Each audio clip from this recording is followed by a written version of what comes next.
হ্যাঁ ভাই বল। আপনাদের এখানে যে নৌকাটা যে হারাইছে নৌকাবাজিতে এসে এই নৌকাটা মোটামুটি কতদিন পরে খুঁজে পেলেন? 23 তারিখে আড়াইছে, আজকে 28 তারিখে নৌকাটা পাইলাম। 6 দিন আছে, 6 দিন। এখানে আপনি এই যে মানে নৌকাটা তুললেন, এই নৌকাটা মানে কোথা থেকে ডুবুরে এনে নৌকাটা তুললেন আপনি? এটা টাঙ্গাইল থেকে আমার কিশোরগঞ্জ থেকে ডুবুরি। কত টাকা খরচ হয়ে গেছে নৌকাটা তুলতে? 3 লাখ টাকা লাগবে।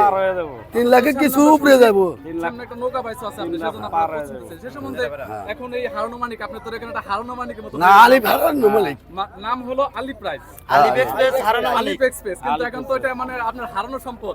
হারুন আলিফ দিমু। এখন হারানো আলিফ।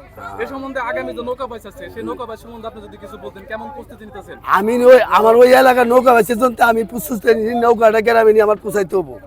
যেতে এই লাগুক আমার 30 তারিখে যদি 5 লাখও লাগে আমি নৌকা নিয়ে আমার পোষাইতে হবো গ্রামে। আলহামদুলিল্লাহ, আমরাও চাইতেছি যেন আপনার স্বপ্ন পূরণ হয়েছে। আমরাও অনেক মানে মনের ভিতরে একটা আবেগ ছিল যেন বাইরে নৌকাটা খুঁজে পায়।